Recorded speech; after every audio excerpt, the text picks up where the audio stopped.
Mathematics Year 3, Week 1, Term 2, Topic: Division.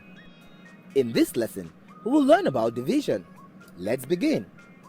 Have you ever had to share some money or even some of your toys with someone else? Or you had to share some cake equally with your sibling? If you have, then you have had some experience with division.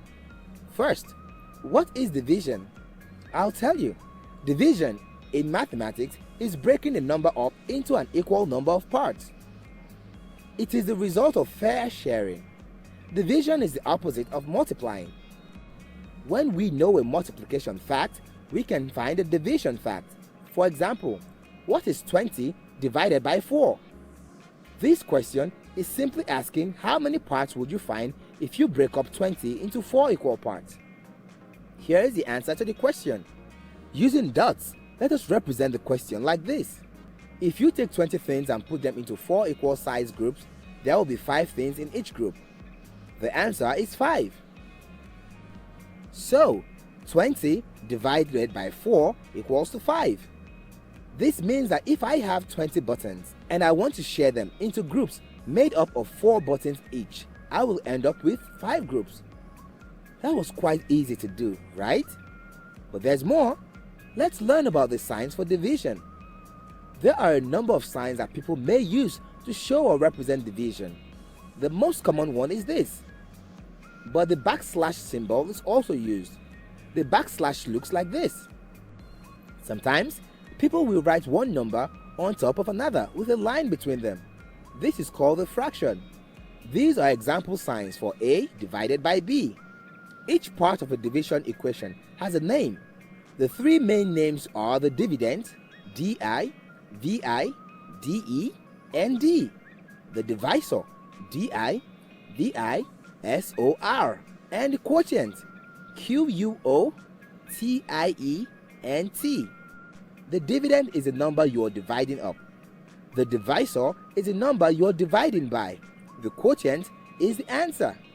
You can also think about division this way. Dividend divided by divisor equals to quotient. Let's use an example to solve some division problems. In the problem, 20 divided by 4 equals 5. The dividend is 20, the divisor is 4, and the quotient is 5. There's a special case to consider when dividing. It is dividing by 1. When dividing something by 1, the answer is the original number. In other words, if the divisor is 1, then the quotient equals the dividend. For example, 20 divided by 1 is equal to 20. Wasn't that interesting? Now let us remind ourselves some important things we learned in this lesson. A. Division is breaking a number up into an equal number of parts. B. Division is the opposite of multiplying. C. When we know a multiplication fact, we can find a division fact. Amazing! We've learned something new today, and it was about division of whole numbers. But just before we finish up this lesson, let me ask you some questions. They will help you remember things even more.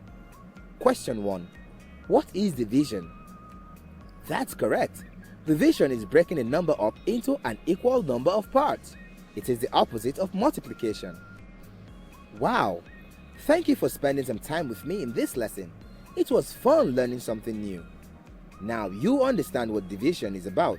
In the next lesson, we will learn more interesting things. Until then, bye for now.